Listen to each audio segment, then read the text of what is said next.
لڑکی کی جب شادی کرنے کی نوبت آئے تو کیا دیکھنا چاہیے، کیا ڈھونڈنا چاہیے، کیا تلاش کرنا چاہیے؟ قرآن کریم سے ہم نے پوچھا کیا بنگلہ دیکھے؟ فرمایا نہیں۔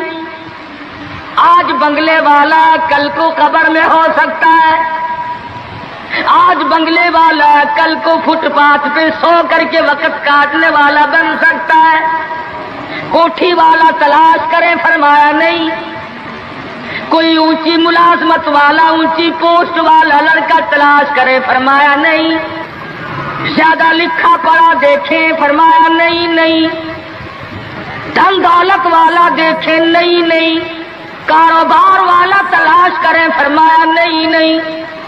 لڑکی بھی اسی طرح سے مالدار کی تلاش کریں؟ فرمایا نہیں۔ دولت مندوں کی تلاش کریں؟ نہیں۔ پھر اے اللہ کے قرآن تو ہمیں بتا، ہم کیا معلوم کریں، کیا دیکھیں، کیا سنبھالیں، کس چیز کی تلاش کریں؟ فرمایا وَلَا تَنكِحُوا الْمُشْرِكَاتِ حَتَّىٰ يُؤْمِنَّ۔ نعرہ تکبیر! فرمایا لوگوں اگر مجھ خدا سے پوچھتے ہو، میرے قرآن سے پوچھتے ہو، میرے نبی سے پوچھتے ہو، تو میں تو تمہیں ایک پہچان بتاؤں گا، ایک واقعہ بتاؤں گا، ایک نظریہ بتاؤں گا، ایک کیفیت بتاؤں گا۔ تمہیں سب سے پہلے یہ دیکھنا پڑے گا وَلَا تَنكِحُوا الْمُشْرِكَاتِ حَتَّىٰ يُؤْمِنَّ۔ اگر لڑکی مشرکہ ہے، شرک کرتی ہے، الہ العالمین شرک تو کرتی ہے مگر مالدار بڑی ہے۔ اے پروردگار عالم شرک تو کرتی ہے لیکن خوبصورت بڑی ہے۔ فرمایا وَلَأَمَةٌ مُؤْمِنَةٌ خَيْرٌ مِّن مُّشْرِكَةٍ وَلَوْ أَعْجَبَتْكُمْ۔ قرآن خود کہتا ہے مشرکہ لڑکی چاہے تمہیں مالدار نظر آئے، چاہے تمہیں خوبصورت لگے، آجابتکم قرآن کے الفاظ ہیں، تمہیں عجیب معلوم ہوتی ہو، تمہیں اس کے انداز، اس کی چال، اس کی ڈھال، اس کی رفتار، اس کا سونا چاندی تمہیں بہت بڑی چیز دکھائی دیتی ہو۔ فرمایا اسی طرح سے لڑکے کا وَلَا تُنكِحُوا الْمُشْرِكَاتِ حَتَّىٰ يُؤْمِنُوا وَلَعَبْدٌ مُؤْمِنٌ خَيْرٌ مِّن مُّشْرِكٍ وَلَوْ أَعْجَبَكُمْ۔ الہ العالمین لڑکا شرک تو کرتا ہے مگر مالدار بڑا ہے، لڑکا شرک میں تو ڈوبا ہوا مگر خوبصورت بڑا ہے۔ قرآن کا اعلان سنو، پیغام سنو، فرمایا شرک سے بچنا، سب سے پہلے لڑکے لڑکی کا عقیدہ دیکھنا، اگر عقیدہ صحیح ہوگا تو بات بنے گی، اگر غلط عقیدے کی لڑکی آ گئی خاندان کا بیڑا غرق کر دے گی۔ عادی ہو گئے فسق و فجور کی زندگی میں، اپنے آپ کو محو رکھنے کے عادی بن گئے، نام کے مسلمان رہ گئے، کام کے مسلمان قبروں میں چلے گئے۔ آج مردوں کو بھی عورتوں کو بھی تعجب ہوتا ہے۔ اس نے کہا بھائی آج یہاں کیا بات ہے کہ جی شادی ہوگی، کہ یہ تو جلسہ ہے؟ شادی میں تو کسی فلمی ایکٹریس کا ناچ گانا بجانا ہونا چاہیے، اور تمہارے یہاں کراچی میں تو فلمیں دکھانی شروع کر دی۔ ساری دن دولت کی بات ہے اور کچھ نہیں۔ ہماری اگر بات آج نہیں سنتے تو وقت آئے گا کہ یاد کرو گے۔ بڑوں کو ہم نے سیدھا ہوتے دیکھا ہے۔ جب مصیبت کا چکر پڑتا ہے، جب پریشانیوں کا ازدحام آدمی کے اوپر ہوتا ہے، ہوش نہیں آتا، پھر آدمی مسجد کا رخ کرتا ہے، لمبی لمبی دعائیں مانگتا ہے۔ اسی کو قرآن کریم کہتا ہے وَإِذَا أَنْعَمْنَا عَلَى الْإِنسَانِ أَعْرَضَ وَنَأَىٰ بِجَانِبِهِ۔ جب آرام پہنچتا ہے، کاروبار صحیح چلتا ہے تو کروٹ نہیں بدلتے، اللہ کا نام لینے کی توفیق نہیں رہتی، خدا بندے کریم کو یاد کرنے کے لیے وقت نہیں ملتا۔ اتنا لمبا پہاڑ شادی کا بنا دیا، غریب آدمی کے بس کی بات نہ رہی۔ قرآن کریم کہتا ہے بادشاہت موجود ہو، دولت موجود ہو، سارا کاروبار صحیح چلتا ہو، وَإِذَا أَنْعَمْنَا عَلَى الْإِنسَانِ أَعْرَضَ وَنَأَىٰ بِجَانِبِهِ، اور جب مصیبت آئے وَإِذَا مَسَّهُ الشَّرُّ فَذُو دُعَاءٍ عَرِيضٍ، بڑی لمبی لمبی دعائیں مانگتا ہے، سجدے میں پڑھ کے روتا ہے، اے پروردگار، او میرے رب، میرے حال پہ کرم فرما۔ جب مصیبت ٹل جاتی ہے پھر خرمستی کرتا ہے۔ امام الانبیاء محبوب کبریا حضرت محمد مصطفیٰ صلی اللہ تعالی علیہ وسلم کی شادی کا وقت آیا، آپ بالکل نادار ہیں، مفلس ہے، غریب ہے۔ ایک عورت نے آ کر آپ سے بات کی کہ آپ کی شادی کر دی جائے۔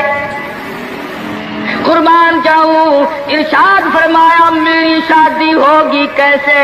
گھر نہیں، در نہیں، زر نہیں، پر نہیں، میرے پاس تو ساز و سامان نہیں۔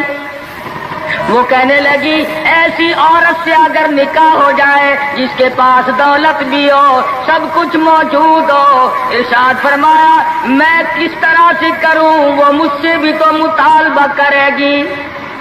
صاحب کہنے لگی سیدہ خدیجہ رضی اللہ تعالیٰ عنہ، جس کو مکے کے بڑے بڑے چودھریوں نے پیغام دیے تھے، نکاح کے لیے آئے تھے، بڑے بڑے لوگوں نے پیغام دیے، دولت مند آئے، چودھری آئے، مکے کے رئیس آئے، بڑے بڑے قریش آئے، لیکن خدیجہ کہنے لگی او لوگوں تمہیں کیا معلوم ہے، میں نے ملازم رکھ کے دیکھ لیا، میں نے کاروبار کرا کے دیکھ لیا، خدا کی قسم میں چوبارے پہ کھڑی تھی، جب حضور اکرم صلی اللہ علیہ وسلم چلنے لگے میرا سامان لے کر، میری آنکھوں نے دیکھا بادل نے چھاؤں کر لی تھی، بادلوں نے چھاؤں کی، میری آنکھوں کے سامنے سورج کی تپش زیادہ تھی، حضور کے سر پہ آ کر بادلوں نے چھاؤں کی۔ اور لوگوں میں تو ان کے بادلوں کے چھاؤں میں آنا چاہتی ہوں، میں غریب بے شک ہے، وہ یتیم ہے، لاوارث ہے، ان کا کوئی نہیں، میں اپنے آپ کو ان کے قدموں پہ نثار کرنا چاہتی ہوں۔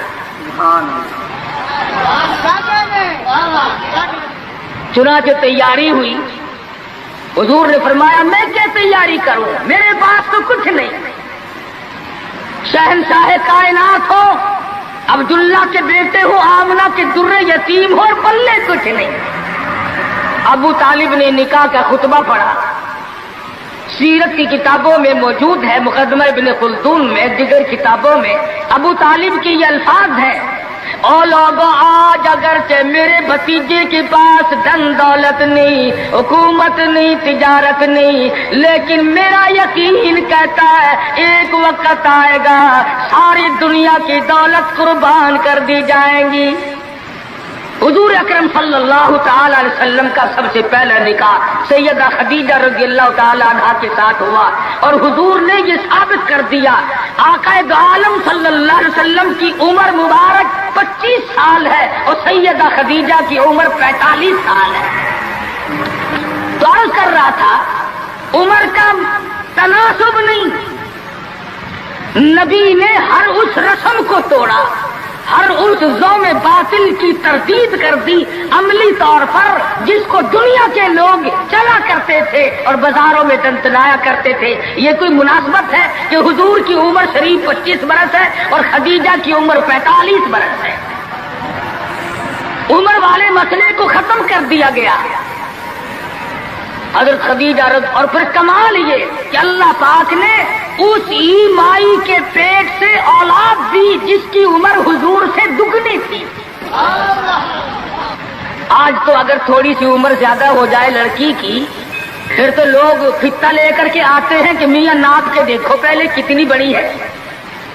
کون زوم کرتا ہے، کون گمان کرتا ہے؟ پچھلے سال میرے پاس ایک آدمی آیا اور کہنے لگا قاری صاحب ایک دعا کر دے. میں نے کہا کی کہ پہلے تو لڑکی کا رشتہ مانگنے کے لیے کافی لوگ آتے تھے, ہمیں ہوش نہ آیا, اب عمر کچھ زیادہ ہو گئی, اب کوئی مانگتا ہی نہیں. میں نے کہا دریا چناب میں دھکا دے دو, اب لے گا کوئی نہیں. پتا چلا شرافت بڑی چیز ہے, طہارت بڑی چیز ہے. یہ عمر کا بھی مسئلہ جو ہے یہ دیکھنے آج کل اگرچہ دیکھنا پڑتا ہے لیکن اس کی مناسبت کوئی نہیں. اگر لڑکی کی عمر زیادہ ہو تو حضور کے عمل نے پہلے یوں تردید کر دی, اور پھر ایسا وقت بھی آیا کہ حضور اکرم صلی اللہ علیہ وسلم کی عمر مبارک تقریباً 42 برس ہے, اور سیدہ عائشہ صدیقہ رضی اللہ تعالی عنہا کی عمر 6 برس ہے. حضور کے عمل نے اس بات کو بھی توڑ دیا کہ اگر لڑکے کی زیادہ عمر ہو جائے تو کوئی بات نہیں, سنت کے خلاف نہیں ہے, شریعت کے خلاف نہیں ہے. سیدہ عائشہ صدیقہ رضی اللہ تعالی عنہا کی عمر مبارک اس وقت 9 برس ہے جب رخصتی ہوئی, اور حضور صلی اللہ علیہ وسلم کی عمر شریف میں حیات اور زندگی میں سیدہ عائشہ صدیقہ نے 18 برس گزارے. تو میں عرض کر رہا تھا سیدہ خدیجہ رضی اللہ تعالی عنہا کا جب انتقال ہو گیا تو بچیوں کا تمام دیکھ بھال, نگرانی اور سارا اہتمام حضور کے گلے میں آ پڑا. آپ بڑے پریشان ہوئے, غرضے کہ آپ نے اپنے عمل سے یہ سارے کے سارے زندگی کی جتنی رسومات تھی ان سلم کے بارے میں قرآن کریم نے صراحت کے ساتھ فرما دیا, وَوَجَدَكَ عَائِلًا فَأَغْنَىٰ. اور میرے نبی ہم نے خدیجہ کے مال کے ساتھ آپ کو بے نیاز اور مستغنی بنایا. خدیجہ رضی اللہ تعالیٰ عنہ مکے کی تاجرہ تھی, مکے کی رئیسہ تھی, مکے کی بہت بڑی دولت مند تھی, لیکن گھر میں حضور کے آ کر پھر یہ ہاتھ نہیں رکھا یہ دولت میری ہے, یہ مال میرا ہے, حضور کے سپرد کر دیا. اور میرے آقا میری جان بھی, میرا دل بھی, میرا ایمان بھی, میرا مال بھی, سارے کا سارا آپ کے حوالے. سیرت کی کتابوں میں موجود ہے, حضور نے فرمایا خدیجہ عورت ذات ہے, میرے حوالے مال کرے گی, کل کو ختم ہو جائے گا, پچھتائے گی. عرض کرنے لگی میرے آقا آپ چاہے ایک دن میں ختم کر دیں میں اوف نہ کروں گی. چنانچہ دوسرے ہی دن حضور اکرم صلی اللہ علیہ وسلم نے محض چند دنوں میں جتنی خدیجہ کی دولت تھی ساری مکے کے غریبوں میں تقسیم فرما دی. سیدہ خدیجہ کے عمل نے اس بات کی بھی تردید کر دی کہ جب تم شادی ہو کر کے آ گئی ہو تو تم بھی اور تمہارا مال بھی سب اس کے سپرد ہے. حضور صلی اللہ علیہ وسلم نے اپنی 11 شادیاں فرمائی اور 4 بیٹیوں کی شادیاں فرمائی. سیدہ رقیہ رضی اللہ تعالیٰ عنہ کی شادی عثمان ذی النورین رضی اللہ تعالیٰ عنہ کے ساتھ فرما دی. دونوں کے دونوں میاں بیوی ایک جگہ بیٹھے تھے, حضور تشریف لے آئے, فرمانے لگے رب اکبر کی قسم میں نے ساری زندگی میں اتنا حسین جوڑا نہیں دیکھا. اور حضرت رقیہ رضی اللہ تعالیٰ عنہ نے حضرت عثمان کے ساتھ لگ کر حبشے کی ہجرت فرمائی, پھر مدینہ منورہ کی ہجرت فرمائی. اس لیے قرآن کریم نے فرما دیا یا ایھا الناس, اے لوگوں, او انسانوں, او آدمیوں, او مردوں, اے عورتوں, اتقوا ربکم, ڈرو اپنے پروردگار سے. کس معاملے میں ڈریں, کن حالات میں ڈریں, کیا کرتے ہوئے ڈریں؟ ربکم الذی خلقکم من نفس واحدۃ وخلق منها زوجها وبث منهما رجالا کثیرا ونساء. اے لوگوں ڈرو اس پروردگار سے, تمہیں ایک آدمی سے اور ایک عورت سے پیدا کیا گیا, یعنی آدم علیہ السلام سے اور حضرت حوا سے تمہیں پیدا فرمایا پروردگار عالم نے. اس لیے قرآن کریم کا مطلب کیا ہے، مقصد کیا ہے، منشا کیا ہے یوں ڈرانے سے، کس لیے ڈرا رہے ہیں؟ خداوند عالم فرماتے ہیں اگر تو امیر آدمی ہے، لڑکی غریبوں کی ہے تو مجھ سے ڈر جا۔ یہ عیب نہ بنا کہ لڑکی غریب کی ہے میں امیر ہوں، کیوں؟ میں وہ بے نیاز ہوں، شام کو سوئے لکھا پتی، صبح کو اٹھے تو ٹکڑوں کا محتاج۔ میں ایسا بھی کر دیتا ہوں، شام کو سوئے بادشاہ، صبح کو اٹھے تو جیل کی کوٹڑی میں پڑا۔ میں ایسا بھی کر دیتا ہوں کہ کروڑوں کا مالک ہے، اگر موت آ گئی تو کفن چندے کا پڑ رہا ہے۔ فرمایا لڑکی والوں کو یہ حق نہیں کہ وہ لڑکے کے بارے میں یہ کہیں کہ یہ تو غریب ہے، ہم اس کو کیسے دیں۔ آؤ پھر قرآن کریم سے پوچھ لیں، ہم مسلمان ہیں، ہمارا قرآن پہ ایمان ہے، محمد عربی صلی اللہ علیہ وسلم کے فرمان پہ ہم سب کا ایمان ہے۔ آؤ قرآن سے پوچھے کہ لڑکا لڑکی کی جب شادی کرنے کی نوبت آئے تو کیا دیکھنا چاہیے، کیا ڈھونڈنا چاہیے، کیا تلاش کرنا چاہیے۔ قرآن کریم سے ہم نے پوچھا کیا بنگلہ دیکھے، فرمایا نہیں۔ آج بنگلے والا کل کو قبر میں ہو سکتا ہے، آج بنگلے والا کل کو فٹ پاتھ پہ سو کر کے وقت کاٹنے والا بن سکتا ہے۔ کوٹھی والا تلاش کرے، فرمایا نہیں۔ کوئی اونچی ملازمت والا، اونچی پوسٹ والا لڑکا تلاش کرے، فرمایا نہیں۔ زیادہ لکھا پڑھا دیکھے، فرمایا نہیں۔ دھن دولت والا دیکھے، نہیں۔ کاروبار والا تلاش کرے، فرمایا نہیں۔ لڑکی بھی اسی طرح سے مالدار کی تلاش کرے، فرمایا نہیں۔ دولت مندوں کی تلاش کرے، نہیں۔ پھر اے اللہ کے قرآن تو ہمیں بتا، ہم کیا معلوم کریں، کیا دیکھیں، کیا سنبھالیں، کس چیز کی تلاش کریں؟ فرمایا وَلَا تَنكِحُوا الْمُشْرِكَاتِ حَتَّىٰ يُؤْمِنَّ۔ نعرہ تکبیر! فرمایا لوگوں اگر مجھ خدا سے پوچھتے ہو، میرے قرآن سے پوچھتے ہو، میرے نبی سے پوچھتے ہو تو میں تو تمہیں ایک پہچان بتاؤں گا، ایک واقعہ بتاؤں گا، ایک نظریہ بتاؤں گا، ایک کیفیت بتاؤں گا۔ تمہیں سب سے پہلے یہ دیکھنا پڑے گا وَلَا تَنكِحُوا الْمُشْرِكَاتِ حَتَّىٰ يُؤْمِنَّ۔ اگر لڑکی مشرکہ ہے، شرک کرتی ہے،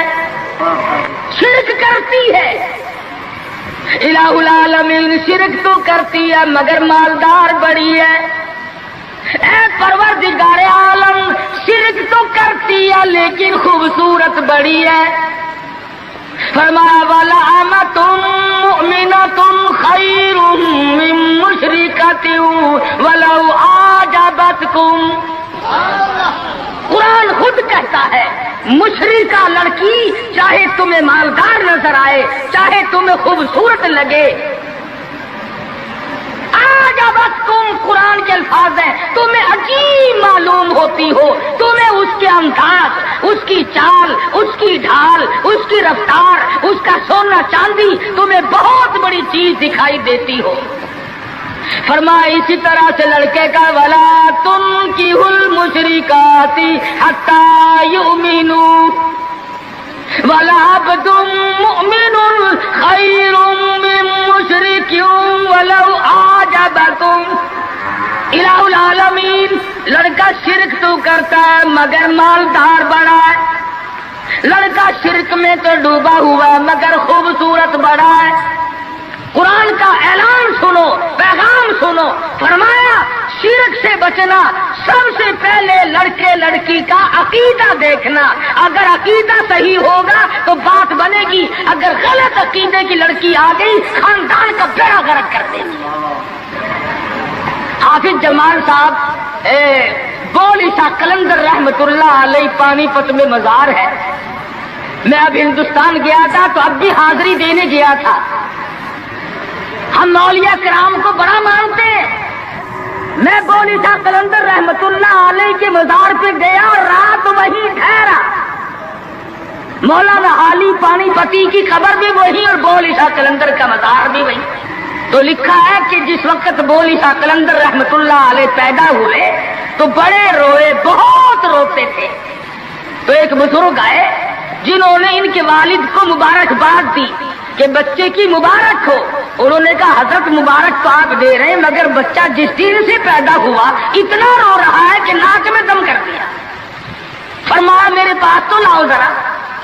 لے آئے.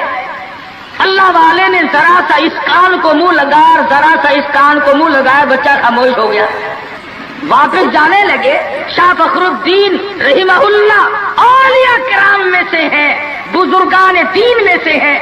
شاہ بہاء الحق زکریا ملتانی رحمت اللہ علیہ کے داماد ہیں. جو لڑکی یہاں رہتے رہتے فوت ہو گئی تھی تو شاہ فخر الدین نے کہا حضرت بتاؤ. فرمایا تمہیں معلوم نہیں بول عیسیٰ قلندر کی والدہ اماں قرآن کریم کی حافظ ہے اور قرآن سے اتنا عشق ہے، اتنا لگاؤ ہے، اتنا سوز و گداز ہے، اتنی محبت ہے کہ ایک ختم قرآن کا روزانہ پڑھتی تھی. بچے کو پیٹ میں لے کر ایک ختم قرآن روزانہ کا پڑھتی تھی. تو بچے کی روح کا اور قرآن مجید کا اتنا گہرا تعلق ہو گیا. اب چونکہ اماں زچگی میں آ گئی، چھلے میں پڑ گئی، اس لیے قرآن نہیں پڑھتی. ارے آدھی کی عادت ٹوٹی، ناشی کا نشہ ٹوٹا، روئے نہ تو کیا کرے. میں نے اس بچے کے کان میں ایک آیت اس میں پڑھی، ایک آیت اس طرف پڑھی، بچے کی روح کی غذا مل گئی، خاموش ہو گیا. بات یہ کر رہا تھا کہ یہ سارے کے سارے معاملات قرآن کریم کا اعلان. عقیدہ دیکھو، نظریات معلوم کرو. اگر غلط عقیدہ گھر میں آ گیا تو بات بگڑے گی، وہ اپنے ساتھ ساتھ اوروں کو بھی لے بیٹھے گی. اور علماء کرام نے لکھا، تجربے سے بھی یہ ثابت ہوا کہ عورت کی جو گود ہے، عورت کی جو گود ہے یہ پرائمری اسکول بھی ہے، یہ مڈل اسکول بھی ہے، یہ میٹرک اسکول بھی ہے، یہ کالج بھی ہے، یہ وہ یونیورسٹی ہے جس سے نبی بے نیاز نہیں، ولی بے نیاز نہیں، کتب اور ابدال بے نیاز نہیں. اس کالج میں ہر بچہ پڑھتا ہے، ماں کی گود میں لازمی پڑھتا ہے. اور لوگوں اس کالج کو سنبھالو، اس پرائمری اسکول کے استاد کو سنبھالو، اس کالج کے پروفیسر کو سنبھالو، اور وہ ہے بچے کی اماں. ہمارے یہاں بالخصوص عورتوں کی تعلیم کا، دینی تعلیم کا کوئی انتظام نہیں کرتے. بچپن میں چھوٹی چھوٹی بچیاں مسجد میں وقت بے وقت گئیں اور قرآن کریم پہ انگلی پھیر لی، مٹھائی تقسیم ہو گئی کہ آج پروین کا قرآن ختم ہو گیا. نہ اسے عقیدے کا پتہ، نہ اسے نظریے کا پتہ، نہ اسے یہ معلوم کہ میں مسلمان ہوں اور مجھ پہ کن چیزوں کا فرض منصبی جو ہے وہ لاگو ہوتا ہے. لعلہم یتذکرون. میرا کام ہے تمہیں قرآن کی آیتیں کھول کھول کے سمجھا دینا. اب عقل پکڑو یا مت مار لو، وہ تمہاری مرضی. تو فرمایا اتقوا ربکم الذی خلقکم من نفس واحدہ. او لوگوں غرور نہ کرو، تکبر نہ کرو، یوں نہ کہو میرا لڑکا خوبصورت نہیں، ہماری لڑکی بڑی خوبصورت ہے. بہت ممکن ہے شام کو سوئے حسن والی صبح کو اٹھے تو آنکھوں سے جواب مل جائے. اس لیے کالے گورے کی بات کو لانا یہ بھی خدا کی خود پر اعتراض ہے، اور مالدار غیر مالدار کی بات کرنا یہ بھی خدا بند عالم کے اعتراض، ذات پہ اعتراض ہوگا. فرمایا الذی خلقکم من نفس واحدۃ وخلق منها زوجها وبث منهما رجالا کثیرا ونساء. ایک آدم کی اولاد، ایک حوا کی اولاد.